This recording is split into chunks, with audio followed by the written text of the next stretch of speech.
2023년의 시작을 축하했던 게 엊그제 같은데 벌써 절반이 훌쩍 지나버렸습니다.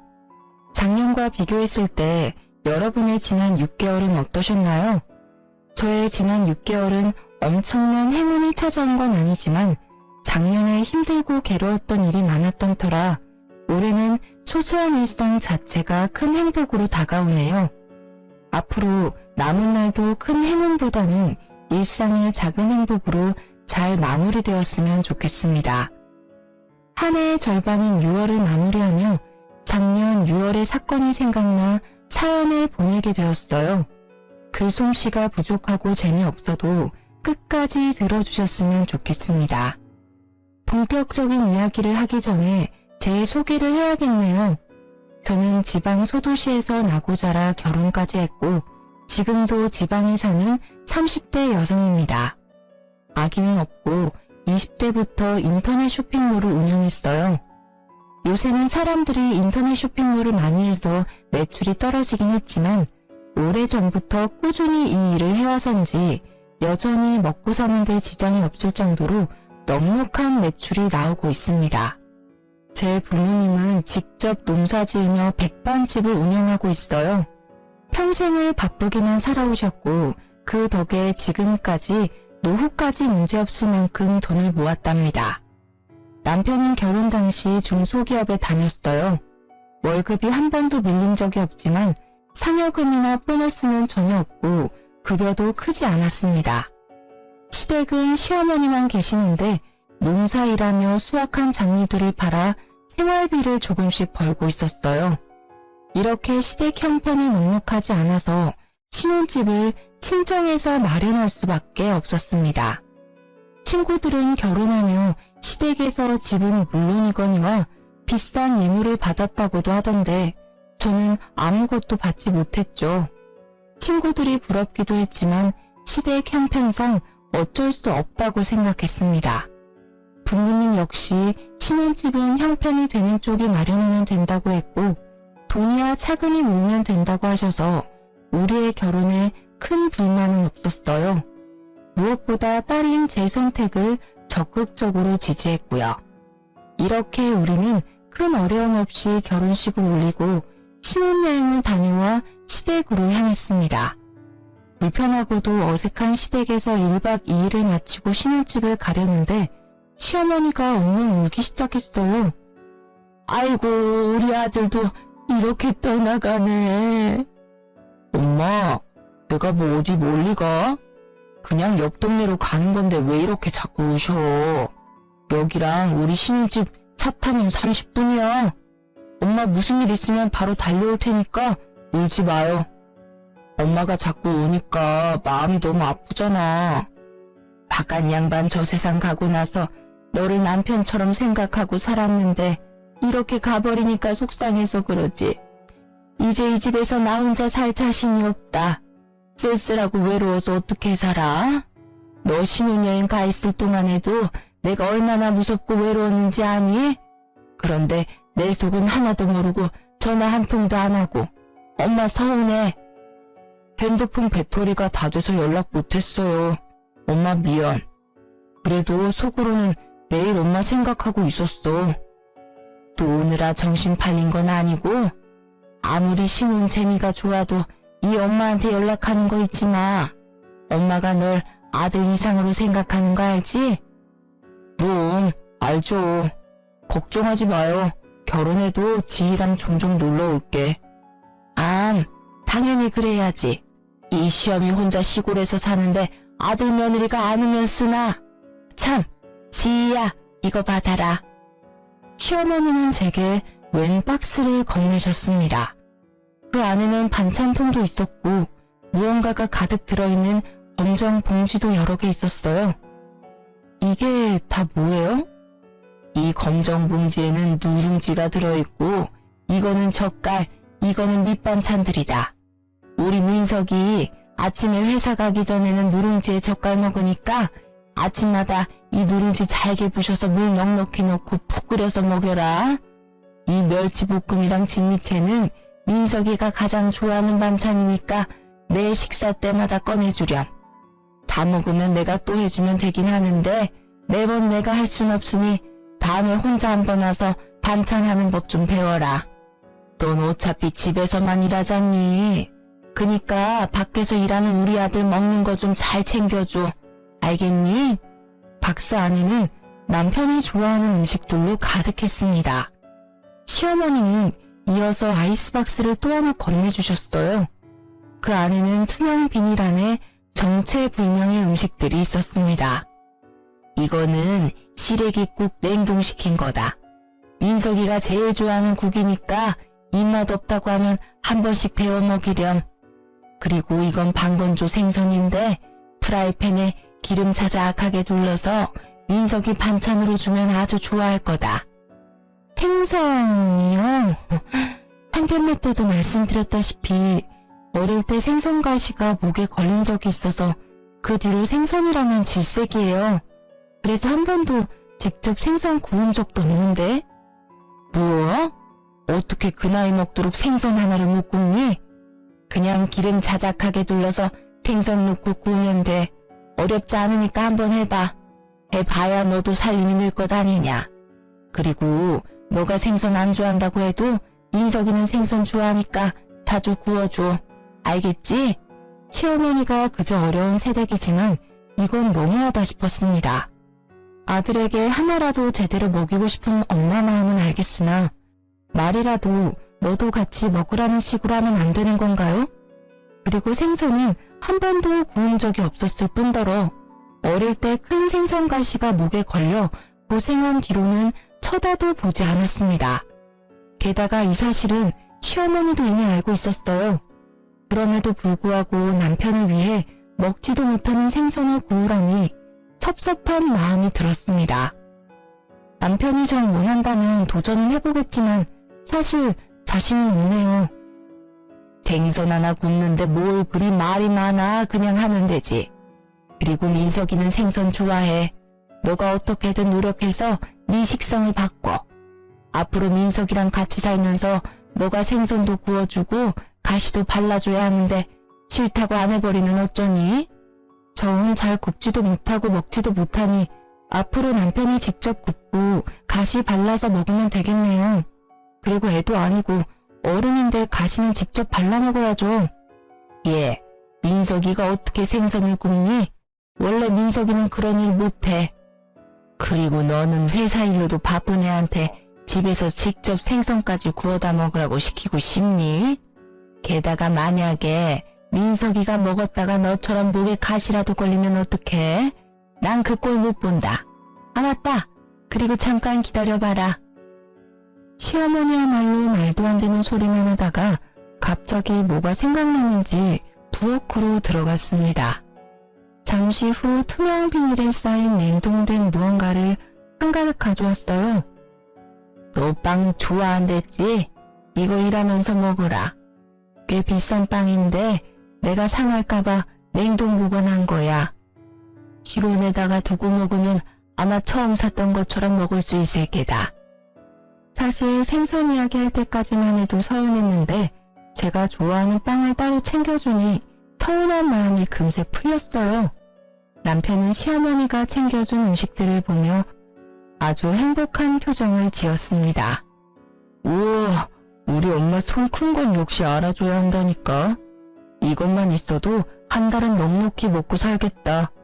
엄마 고마워요. 고맙긴. 신혼재미 좋다고 이 엄마 잊지 말고 자주 들러. 전화도 자주 하고. 알겠어? 우리는 시어머니가 챙겨준 음식들을 한가득 챙겨 신혼집으로 왔습니다. 집에 와서 음식들을 하나하나 풀어보니 남편이 좋아하는 밑반찬이나 젓갈은 신선했는데 빵은 유통기한도 지났고 색도 이상했어요. 심지어 어떤 빵 표면에는 군데군데 초록색 곰팡이까지 폈더라고요.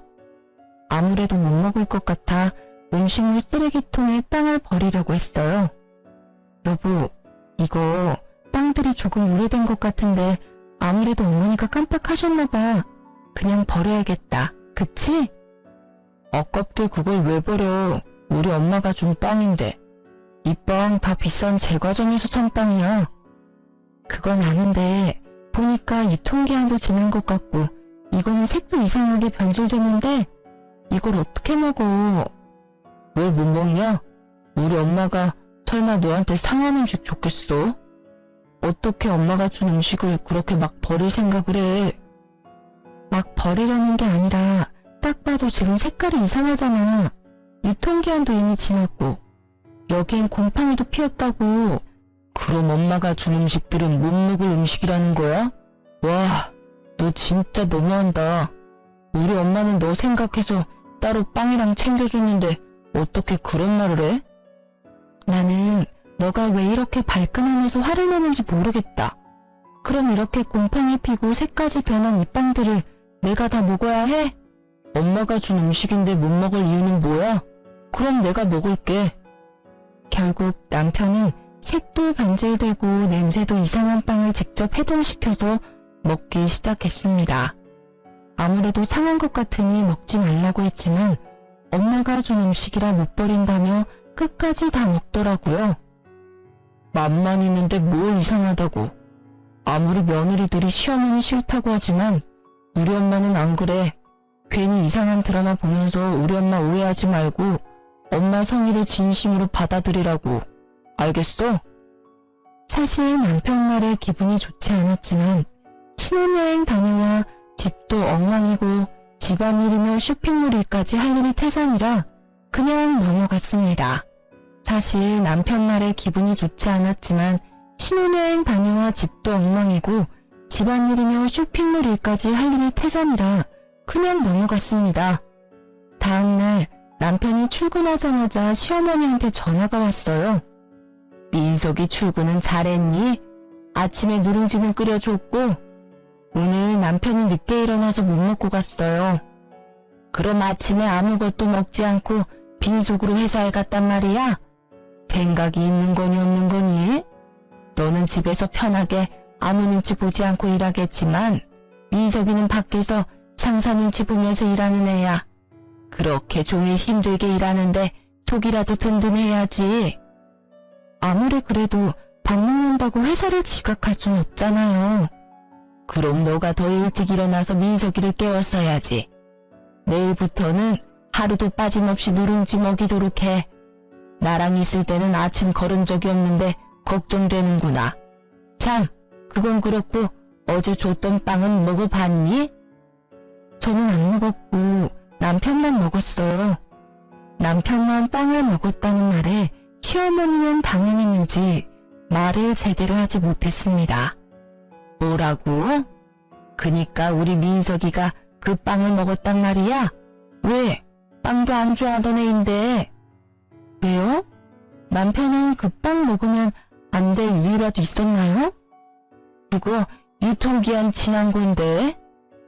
설마 그 빵도 유통기한 지난 거 알고 계셨어요? 사실 어제 버리려다가 남편이 아깝다고 버리지 말라길래 유통기한도 지나고 곰팡이까지 핀 빵을 어떻게 먹냐고 했더니 다 먹을 수 있다며 남편이 기어이 먹더라고요. 그래서 민석이가 그 빵을 먹었어? 네, 끝까지 먹겠다길래 그냥 뒀죠. 근데 곰팡이 피고 유통기한 지난 걸 알고 계셨으면서 저한테 왜 주셨어요?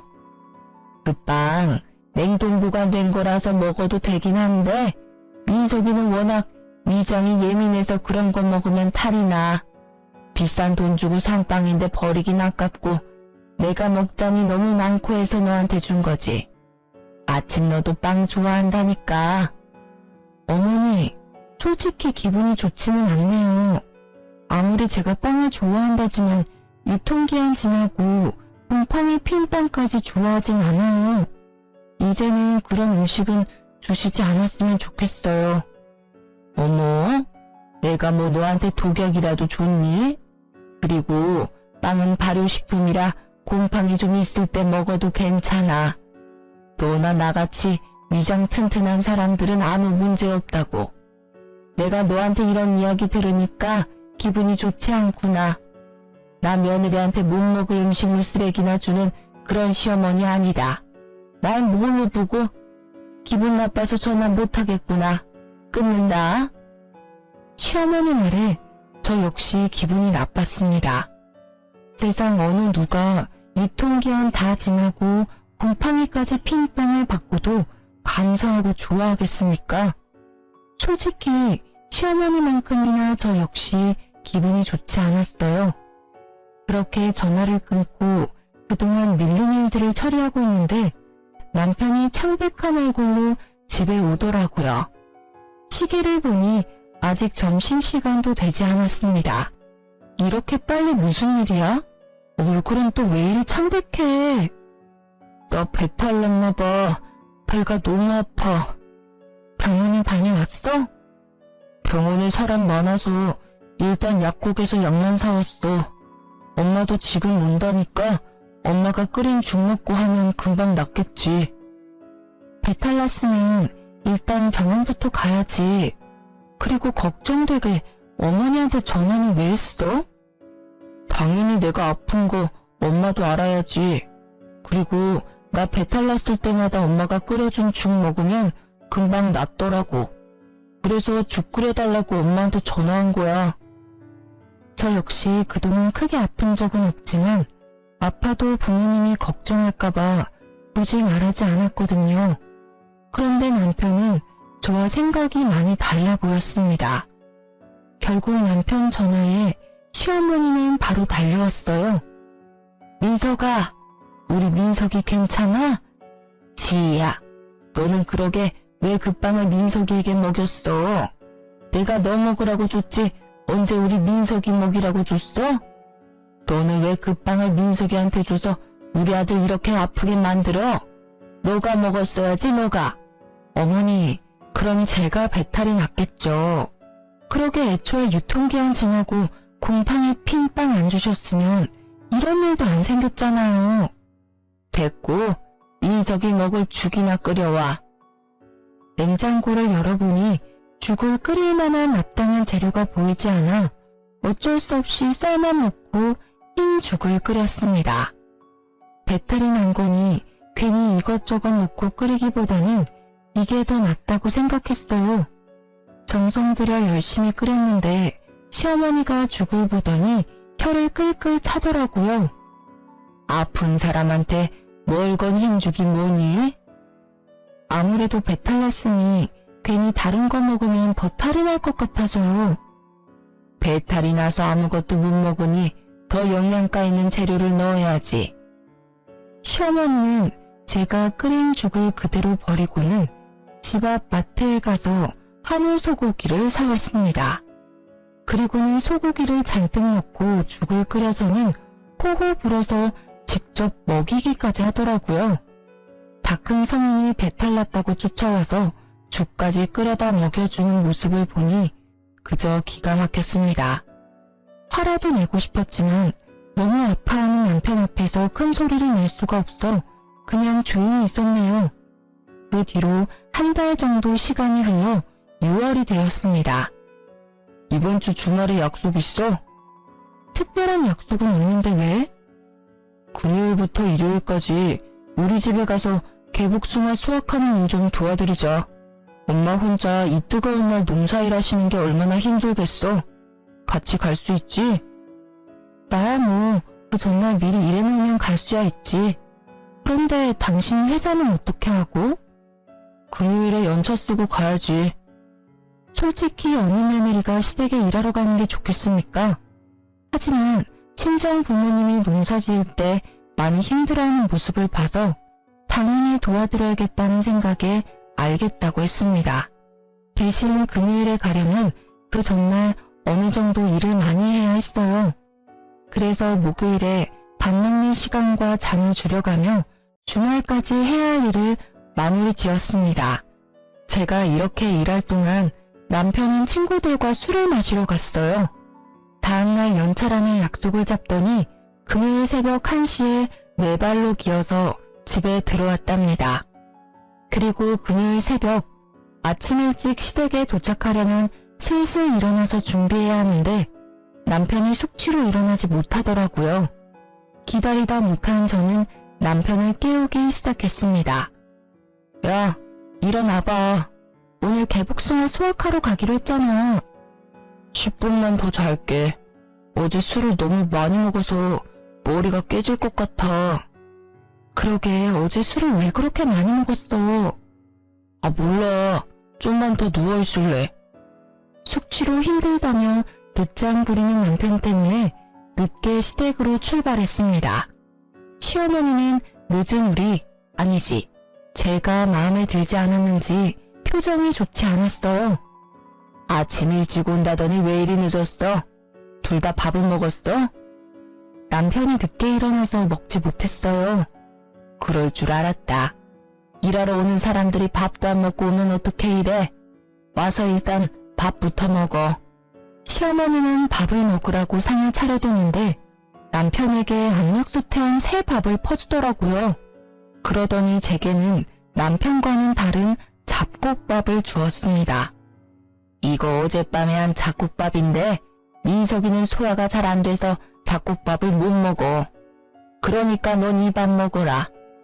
흰밥보다는 잡곡밥을 더 좋아해서 즐겨 먹긴 하는데 남편에게는 갓한 밥을 주면서 제게는 밥솥에 오랫동안 방치된 잡곡밥을 건네니 뭔가 묘하게 기분이 좋지 않았습니다. 그래도 일단 밥은 먹긴 먹었어요. 밥을 다 먹고 본격적으로 일하기 위해 작업복으로 갈아입었습니다. 그런데 남편이 졸린다고 계속 하품을 하더라고요. 아, 피곤하고 온몸이 다 쑤시네. 어제 술을 너무 많이 먹었나 봐. 민석이 어제 술 먹었니? 응, 엄마. 결혼식 때 온 친구들이 갑자기 보자고 해서 어쩔 수 없이 술 좀 먹었어요. 너무 많이 마셨는지 머리도 깨질 것 같고 속도 안 좋고 너무 힘들어요. 그래? 그럼 그냥 넌 오지 말고 지희만 보내지 그랬어. 힘들게 너까지 왜 와? 평일에도 죽어라 일하는데. 안 되겠다. 민석이 너는 너무 힘드니까 쉬고 지희만 같이 일하자. 오늘은 날씨 흐리다고 했으니까 그렇게 힘들진 않을 거야. 이 말에 남편은 바로 큰 방으로 들어가 누워버렸습니다. 그런 남편이 정말 얄미웠지만 어차피 오늘은 일을 도와드리러 온 거니 마지못해 저만 개복숭아를 따러 갔어요. 개복숭아 따는 일은 역시 쉬운 일이 아니었습니다. 아침 8시부터 오후 1시까지 쉬지 않고 열심히 개복숭아를 땄어요. 팔다리는 후들거리고 온몸은 땀범벅이 배고 얼굴은 타는 것처럼 시뻘개져서 시댁에 돌아왔습니다. 남편은 제 모습을 보더니 갑자기 큰 소리로 웃기 시작했어요. 와, 이게 누구야? 웬 시골 촌년이 우리 집에 왔어. 너 이러니까 진짜 웃긴다. 일하고 왔으니까 그렇지. 지금 덥고 힘드니까 웃지 마. 남편 말에 기분이 언짢아진 저는 정색하며 말했습니다. 시어머니는 제 얼굴을 쓱 보더니 남편처럼 웃기 시작했어요. 지희야, 솔직히 민석이 말이 틀린 것도 아닌데 뭘 그리 정색을 하니? 지금 네 꼴 보니까 그야말로 시골에서만 먹고 자란 촌년 같다. 열심히 일하고 온 사람에게 수고했다는 말은 못할 망정 얼굴 빨개졌다고 놀려대는데 이 사람들이 지금 제정신인가 하는 생각이 들었습니다. 그러나 개복숭아 따느라 너무 지쳐서 화를 내고 따질 기력조차 남아있지 않았어요.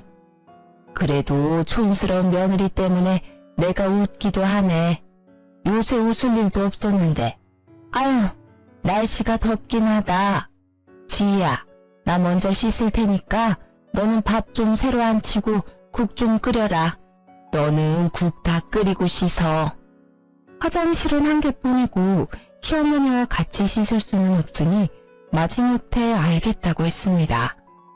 남편은 다시 큰 방으로 들어가고 저는 밥을 하고 국을 끓였어요. 상을 다 차리니 시어머니가 씻고 나왔고 저도 이어서 씻으러 들어갔습니다. 그런데 씻고 나오니 시어머니와 남편이 이미 밥을 다 먹고 국도 하나도 없더라고요. 분명히 넉넉히 했는데도 말입니다. 이 상황도 어이없는데 더 어이없는 건 지금부터였어요. 밥을 다 먹고 이를 쑤시던 남편이 제게 이러더라고요. 다 씻었어. 근데 된장국이 너무 짜더라. 된장을 통째로 들이부었나 봐. 일도 전혀 하지 않는 남편님이 이렇게 이야기하는데 슬슬 화가 나기 시작했습니다. 이렇게 눈치 없고 지 생각만 할 줄 아는 남편님을 낳은 시어머니 역시 마찬가지였어요. 그래, 지희야. 음식을 짜게 먹으면 건강에 안 좋아. 우리 민석이 안 그래도 위장이 약해서 소화 잘 못 시키는데 짠 거 많이 먹으면 안 되니까 앞으로 주의해서 음식해. 그나저나 국이 다 떨어져서 이를 어쩐담? 그냥 남아있는 밑반찬으로 먹어라. 아침부터 땀 뻘뻘 흘리며 일한 저한테 밥 차리라고 해놓고 자기들끼리 다 먹은 것도 분한데 평가질까지 당하고 있으려니 참을 수 없을 정도로 화가 났습니다. 야, 김민석, 너는 아침부터 장난 쳐자놓고 한 게 뭐가 있다고 밥 먹어? 박지희, 어디서 시어미 앞에서 남편에게 큰 소리야? 너 미쳤어? 어머니야말로 너무하세요. 아들 입만 입이고 저는 주둥이에요. 이렇게 먹다만 음식이나 먹어야겠느냐고요. 그리고 국이 그렇게 간이 안 맞으면 그냥 안 먹으면 되잖아요. 국물 하나 남김없이 다 먹어놓고 맛이 없다고 하세요. 기껏 끓인 사람 기분 나쁘게. 너 그거 일하고 더 먹었니? 정신 놓았어? 아니요. 저 정신 완전 멀쩡해요. 저는 이런 푸대접 받으며 여기에 도무지 못 있겠네요. 저는 집에 갈 테니 나머지는 모자끼리 알아서 하세요. 너 없이 어떻게 일하니? 아직 따야 할 개복숭아가 얼마나 많은데. 결혼하기 전에는 저 없이 어떻게 하셨는데요? 그리고 이렇게 사람 취급도 안 하면서 일은 부려먹고 싶으세요? 저는 이렇게는 일 못해요. 아시겠어요? 옆에서 아무 말도 못하는 남편 얼굴에 흙이 잔뜩 묻은 작업복을 던져버리고 시댁에서 나왔습니다. 야, 이대로 가버리면 어떡해. 우리 엄마 혼자 어떻게 일하라고. 왜 혼자 일해? 아들이 너가 직접 도와야지. 난 갈 테니까 모자끼리 오붓한 시간 보내. 그 뒤로도 시어머니는 농사일하러 오라고 했고 남편이 같이 가자고 했지만 절대 가지 않았습니다. 그렇게 개무시를 당하고 나니 2번 다시는 가기 싫더라고요. 제가 끝까지 가지 않으니 남편은 혼자 일하는 시어머니가 안쓰럽다며 농사일을 돕기 위해 회사에 연차나 반차 쓰는 일이 많았습니다. 그리고 농사일하고 오면 힘들다며 다음날 지각이나 무단 결근을 했어요. 솔직히 회사에서 봐주는 것도 한두 번이지. 매일 업무에 소홀히 하는 직원을 가만히 둘 리가 없지 않겠습니까? 결국 시어머니 농사일 때문에 근태가 엉망인 남편은 1년 만에 권고사직을 당하고 백수가 되어버렸습니다. 그 뒤로 남편은 게임에만 미쳐서 살았어요.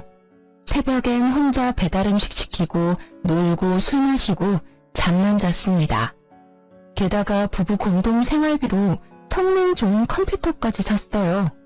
말로는 회사 구한다고 했지만 제가 볼 때는 이력서 작성조차 하지 않았습니다. 이러한 남편의 생활이 한심스러워서 대화도 시도하고 싸워보기도 했지만 말이 도통 통하지 않더라고요. 그래서 우리는 기본적인 대화조차 하지 않고 그저 집만 공유하며 살았습니다. 같이 밥도 먹지 않았고 집에 들어오지 않아도 신경 쓰이지 않았어요.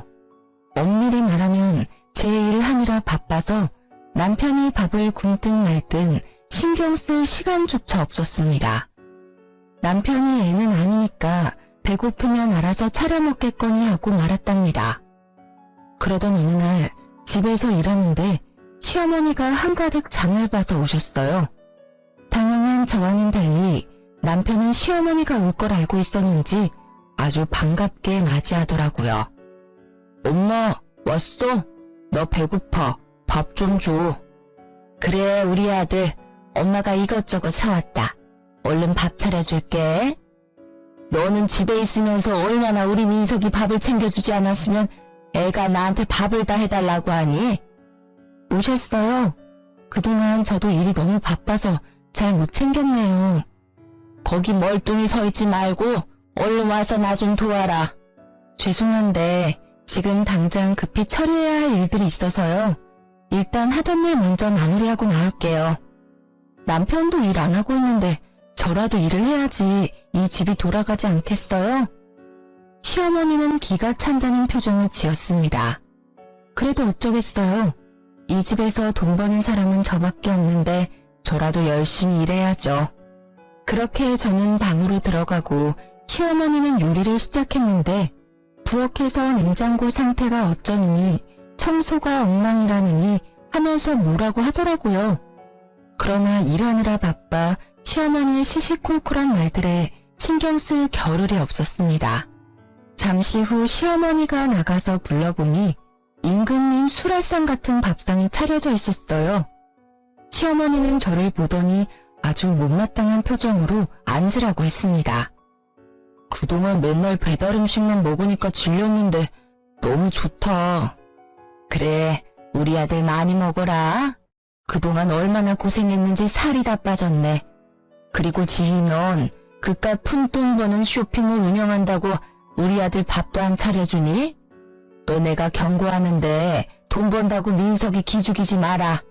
지금은 놀지만 앞으로 크게 될 사람이야. 네가 쇼핑몰로 돈을 얼마나 많이 버는 줄은 모르겠지만 앞으로 너보다 돈 많이 벌 사람이라고. 지금 저보다 돈 더 많이 벌려면 대기업에는 가야 할 텐데요. 나이는 많고 그렇다 할 경력도 없고 회사에서 잘리기까지 한 남편을 받아줄 대기업이 어디 있을런지 모르겠네요. 네가 뭐 얼마나 번다고 그래? 너 통장 가져와봐. 시어머니 말에 당당히 폰뱅킹 어플을 열어 통장 잔고를 보여주었습니다.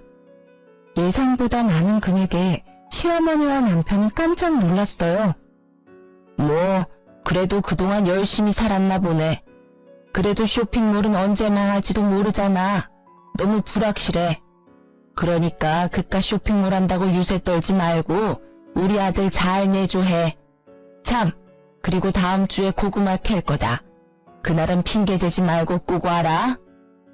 어머니 아들 지금 백수잖아요. 종일 게임만 하고 먹고 자고 놀기만 하는데 어머니 아들만 가면 되지 일하는 저까지 꼭 가야 해요?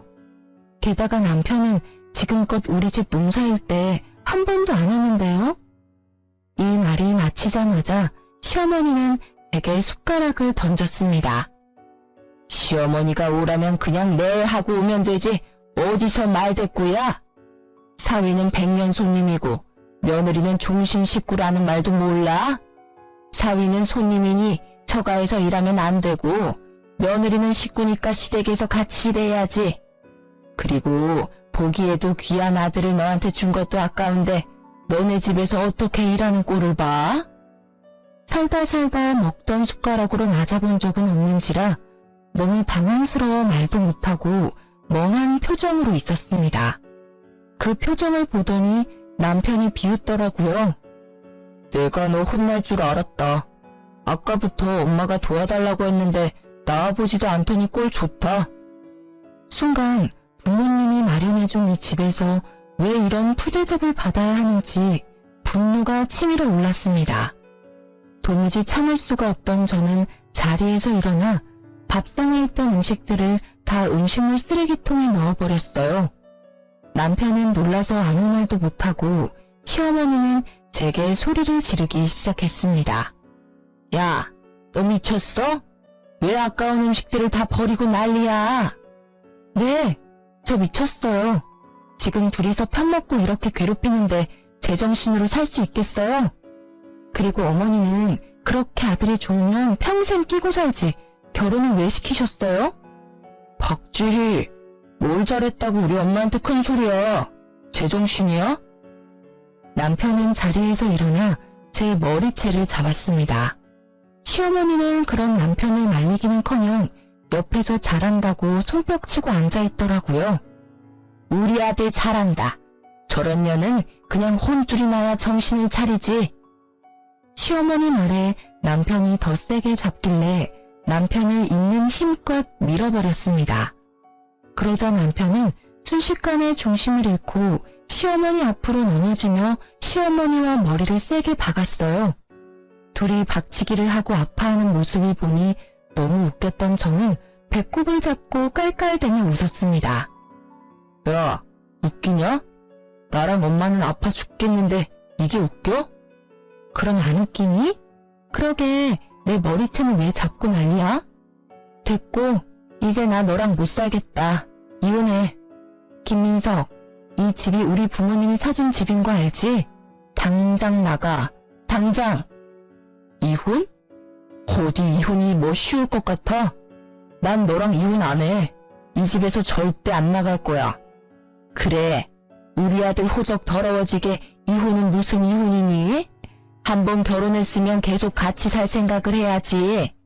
하여튼 요새 젊은 것들은 조금만 수틀리면 다들 이혼 얘기 꺼내지. 상황 파악 못하고 계속 헛소리를 짓거리길래 가만두면 안 되겠다는 생각이 들었습니다. 그래서 남편 방으로 가서 남편이 애지중지 아끼는 모니터를 바닥에 던져버렸어요. 야, 그게 얼마짜린데 그걸 박살내. 너 정말 제정신 아니구나. 내가 지금부터 셋 셀 거야. 그동안 네 엄마 데리고 안 꺼지면 이 컴퓨터 본체도 박살내버린다. 하나, 둘. 잠깐, 망치가 어딨더라? 알았어. 진정해. 일단 나갈게. 나중에 너 좀 진정되면 그때 다시 얘기해. 남편은 시어머니를 데리고 나갔고 저는 바로 이혼 서류를 작성해서 남편 짐과 함께 시댁으로 보냈습니다. 잠시 후 남편에게 전화가 왔어요. 이게 다 뭐야?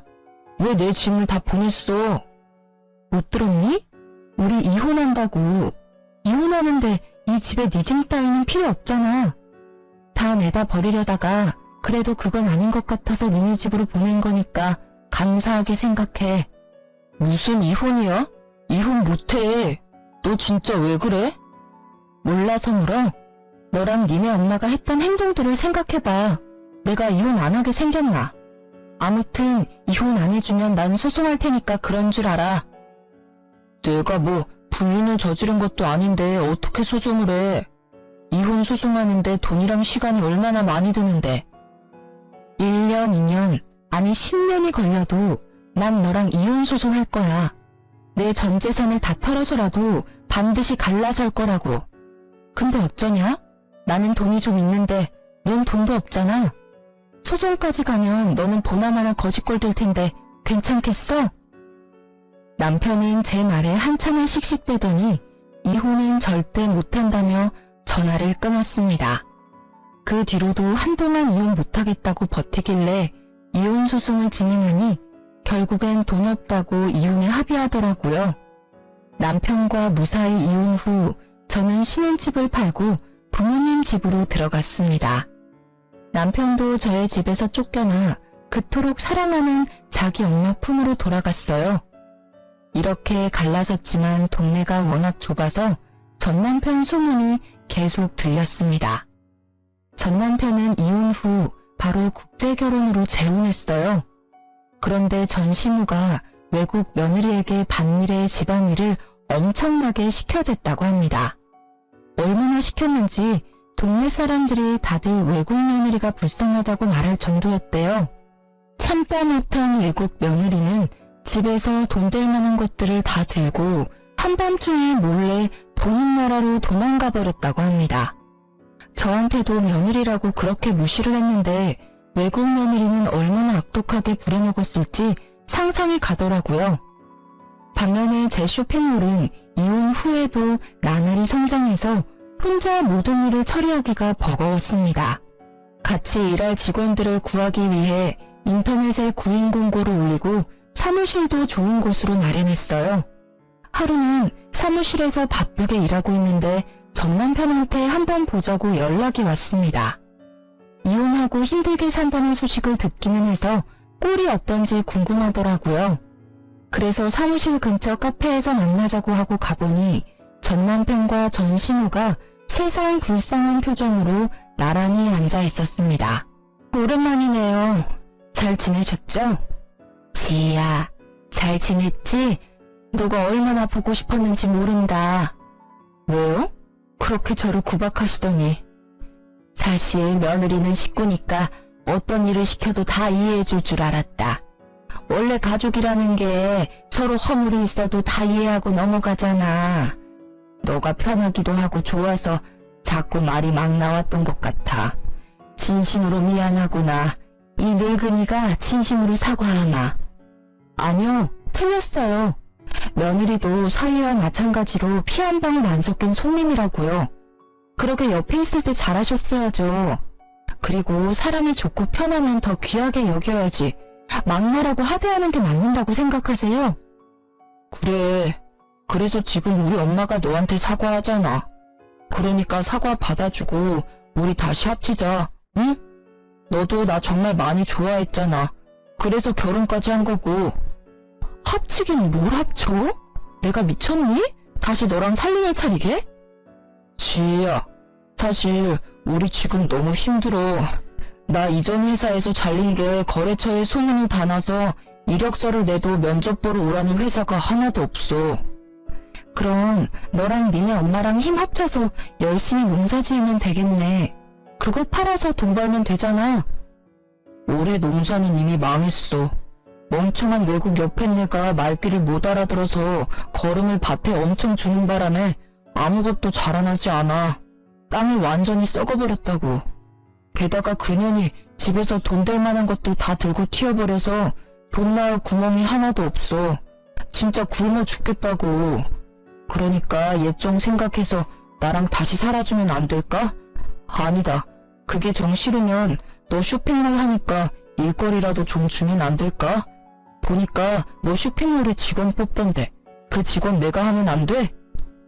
내가 널 뭘 믿고 거두니? 맨날 놀고 먹고 자기만 하고 마마보이인 너를 어떻게 믿고. 차라리 공사판에라도 가서 일해. 몸을 굴리고 땀을 흘리면서 돈을 벌라고. 남한테 기생하려는 생각만 하지 말고. 지희야, 너가 우리 아들한테 화가 많이 난 것은 알겠다만 어떻게 우리 귀한 아들한테 공사판에서 일하라는 막말을 하니? 공사판이 못 돼서요? 아줌마 아들처럼 사지 멀쩡한데 백수로 지내는 것보다 공사판에서 땀 흘리며 돈 버는 게 훨씬 더 나아요. 아니면 그냥 이렇게 살다가 둘 다 거지 돼서 밖에서 빌고 살든가요. 뭐? 시어머니한테 아줌마? 네, 아줌마. 이 인간이랑 나랑 끝난 사이인데 당신이 왜 내 시어머니야? 지금 내가 보기엔 그냥 아들만 바라보는 생각 없는 아줌마야. 아줌마, 정신 차려요. 그렇게 아들 싸고 돌다간 당신 아들 아무것도 못하는 멍청이 돼. 내가 애를 낳아보지는 않았지만 당신처럼 키우는 건 아니라고. 세상에 매운맛도 보여주고 해야지. 아무튼 난 이제 바빠서 들어가요. 내 충고 명심하고. 이 일이 있었던 후로 2달 정도가 지났을까요? 신축 아파트 공사단지를 지나가다가 우연히 전 남편이 일하고 있는 모습을 보았습니다. 전 남편은 저를 발견하고 도망갔지만 일부러 쫓아갔어요. 아들 사랑 지극한 너네 엄마 애타서 어쩐다니? 내가 공사장이라도 가라고 할 때는 공사판에서 어떻게 일하냐고 하더니 결국엔 내 말대로 돼버렸네? 이거라도 해야지. 일자리도 못 구하고 엄마랑 나랑 굶어 죽을 판인데 손가락만 빨면 살 수는 없잖아. 그래, 지금이라도 정신 차렸다니 다행이다. 한 번뿐인 인생인데 이것저것 하면서 열심히 좀 살아. 그렇게 살다 보면 언젠간 쥐구멍에도 볕될 날이 오지 않겠니? 내가 차마 너한테 잘 되라는 좋은 말은 못하겠다. 안녕. 전 남편은 제 말에 기분이 상했는지 표정이 일그러졌지만 뭐라고 딱히 말을 하지는 않더라고요. 그 뒤로는 전 남편을 보지 못했습니다. 가끔 소문으로는 집을 팔고 다른 지역으로 떠났다고는 하더라고요. 이렇게 완전히 전 시댁과 연이 끊긴 지 벌써 1년이라는 시간이 흘렀습니다. 제 성격이 무던하고 털털하기는 하지만 그래도 이혼이 큰 충격이고 상처였는지 한동안은 몸이 매우 아팠어요. 그래도 지금은 다 극복하고 건강해졌습니다. 다만 결혼 전에도 여름에 복숭아청을 탄산수에 타서 종종 먹었는데 이제는 복숭아만 보면 괜히 화가 나서 나무도 쳐다보지 않는답니다. 보기만 해도 화병이 난 것처럼 머리가 지끈지끈 아프고 심장이 터질 것만 같더라고요. 그리고 지난주 그동안 차곡차곡 모아둔 돈으로 큰 집으로 이사를 했어요. 물론 부모님과 함께요. 아직 집 정리가 안 돼서 엉망이지만 부모님께 큰 효도한 것 같아 너무 뿌듯했습니다. 어제는 가족끼리 외식을 하고 부모님과 노래방에 갔는데 아빠가 있을 때 잘해라는 노래를 무성지게 부르시더라고요. 그 노래를 듣고 있자니 전 신우와 전 남편 놈이 생각이 났습니다. 옆에 있는 사람에게 잘했으면 이혼당하지는 않았을 텐데 귀한 줄 모르다가 결국 거지꼴이 되었잖아요. 저는 절대 그렇게 살지 말고 제 옆에 있는 가족들, 든든한 직원들 하나하나를 다 귀히 여겨야겠다고 다짐하고 또 다짐했습니다. 저의 이야기는 여기까지입니다. 부족한 글솜씨인데도 끝까지 들어주셔서 감사합니다. 모두 행복하세요.